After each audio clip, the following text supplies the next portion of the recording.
mu nama yahuje abahagarariye abacuruzi ndetse n'abaturutse mu rukiko rukuru rw'ubucuruzi barangajwe imbere na Clotilde Mukamurera, perezida w'urukiko rukuru rw'ubucuruzi, hagamijwe kungurana ibitekerezo mu kurwanya ruswa ivugwa mu nkiko, cyane cyane mu manza zifite aho zihuriye n'ubucuruzi. Hatanzwe ibitekerezo byinshi ndetse n'ingero zisobanura uburyo yacika. Ibitekerezo byinshi byaje bihuriza ku mpamvu zituma habaho gutanga ruswa, ndetse zimwe muri izo mpamvu ngo akenshi ziba zituruka ku bwoba bwo gutsindwa urubanza, bakaba batakaza ibyo bavunikiye na mbere hose. Ubwo bwoba duhanganye nabwo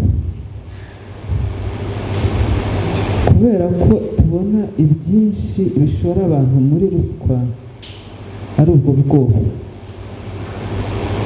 Kwicara ukumva ufite ikibazo cyawe kigejeje mu rukiko, ariko ukumva mbese buriya mugenzi wanjye yaba yagiye kureba umucamanza umukozi runaka akagira icyo amuha kizangushamo, bikaba nawe byagusunikira kumutanga. Icyatuzinduye ubu ni ukugira ngo tubamare ubwo bwoba, tubamare n'izo mpungenge, tubabwire ngo nugira bwa bwoba, aho kugira ngo jya ubugira kubera hari ikintu ubona ukeka ukemanga imyitwarire y'uwo muntu muri kuburana, kandi nubugira kugira ngo nawe bigusunikire muri ruswa, ngwino uvuge ikibazo cyawe, babyiteho babikurikirane, ariko ntibigusunikire muri ruswa. Icyo dushaka kubaka ni icyizere mwagirira inzego z'ubutabera.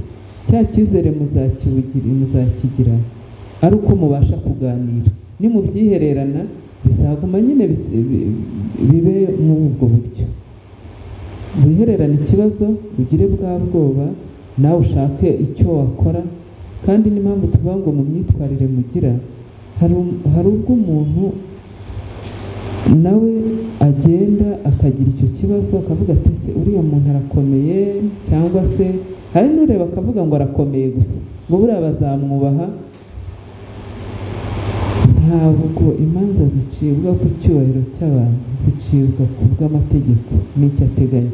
Perezida w'urukiko rukuru rw'ubucuruzi Clotilde Mukamurera yagiriye inama abacuruzi ndetse n'abandi bisanga muri iki kibazo kuyoboka ubuhuza, hanyuma igihe bisanze mu nkiko bakirinda inzira zose zabaganisha ku gutanga ruswa ndetse no kudaterera iyo ngo nuko imanza zabo bazishyize mu banyamategeko, ahubwo nabo bagasaba ndetse bagatanga ibisobanuro aho babona ko biri ngombwa mu gihe cy'imanza, mu rwego rwo kwirinda kurenganywa ahanini biturutse ku ruhande rudafite amakuru ahagije, byaba umunyamategeko cyangwa uwaburanira.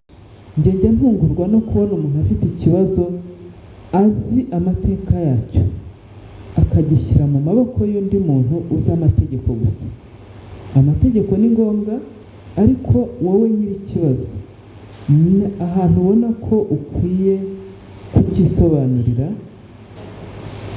hagarara imbere y'urukiko akunganire mu mategeko, cyangwa se aho wumva wasobanura kumurenza, aho wumva biri gutambuka kandi hari ikintu kidasobanutse, usaba uburenganzira ugisobanure, birakunda. Naho nagutera ubwoba rero ugaceceka kandi ikibazo ari icyawe, we uzamwishyura ariko wowe uzahomba.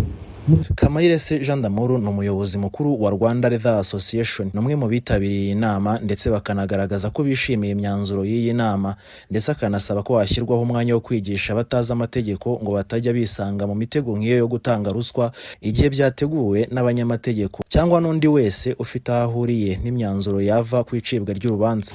Ukagenda ugiye kwaka serivisi uzi kuyemerera, umuntu akagutinza akanyura n'aha yabona wowe wakomeje gutsinda wanze kumuha ibyo agusaba, watifite umwana abanyeshuri babirukanye ntabwo muje mu mutwe kugira ngo ugire icyo wibwiriza.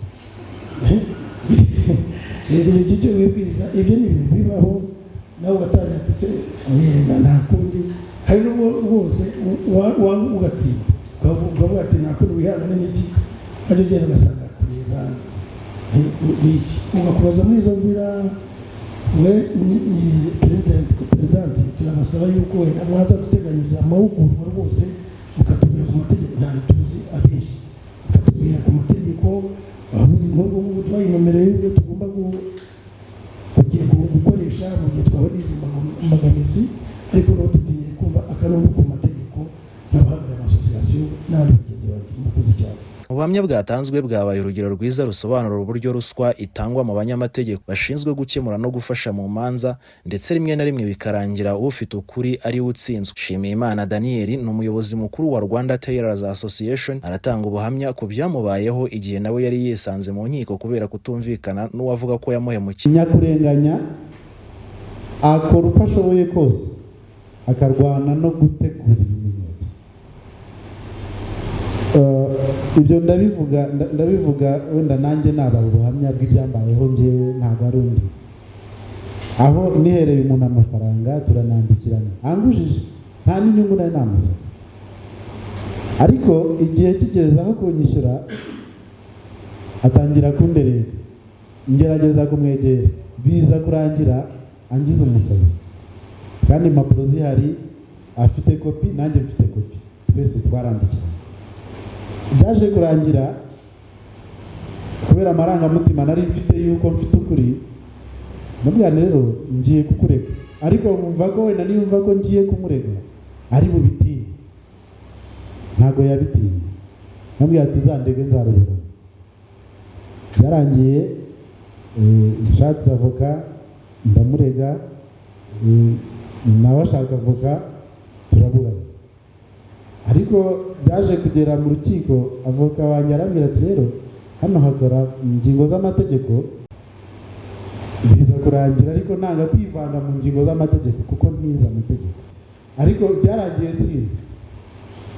Maze gutsindwa turasomerwa, ariko maze gutsindwa bitangira ubwoba. Mbese umuntu uko anyambuye izi miliyoni, nkaba nongeyeho 500 y'avoka na 500 y'avoka we baciye, ubu ninjya kujurira sindi bwongereho andi. Icyo bose bahurizaho no kwiruswa ihari kandi hagomba gukorwa ibishoboka byose igacika, ndetse bose bemeza ko imwe mu nzira nziza ari uko bayoboka inzira y'ubuhuza. Ariko inama batugiriye nuko tugomba no gusaba ubujyanama, atari ukuvuga ngo buriya reka bijye mu nkiko, abavoka nibo bazagenda babihuza n'amategeko, ahubwo tukegera n'ubuyobozi, atari ukuvuga ngo ni abavoka cyangwa se ni abacamanza, ahubwo tukegera n'ubuyobozi bw'inkiko, tukaba twagisha inama kandi tugaragaza n'ukuri uko kuri. Icyambere nuko mwashaka umuntu w'inyangamugayo mura mwizeye, mukaganira nawe akaba yaba hafi, akabagira inama, kumva impande zombi. Barahari abantu b'inyangamugayo, barahari ku buryo bashaka kubahuza, none agugira ngo mukomeze mujye mu nkiko ugasanga ikibazo kirakemutse, ariko bisaba gushishoza nabwo kugira ngo ubone umunyangamugayo utifuza nawe ka kantu. Mu mwaka wa 2025 u Rwanda rwagize amanota 58% rugera ku mwanya wa 41 mu bihugu 182 ku isi mu kurangwamo ruswa nkeya. Aha harimo intambwe yatewe ugereranyije n'umwaka ari wabanje, kuko rwazamutseho imyanya 2 ndetse rwiyongeraho inota 1 ugereranyije na 2024, rukomeza kuba urwa mbere mu karere ndetse n'urwa gatatu muri Afurika, runganya amanota na Botswana. Hamurikwa ibikubiye muri raporo ngaruka mwaka ku bijyanye na ruswa ku isi, umuvunyi mukuru yasabye abanyarwanda bose kubyumva nk'inshingano zabo kurwanya ruswa n'ibisa nayo. Ibyo ahurizaho na bamwe mu bacuruzi bari bitabiriye inama ndetse na perezida w'urukiko rukuru rw'ubucuruzi. Ntagaramigambi, twe turi Damuke TV. Damuke TV.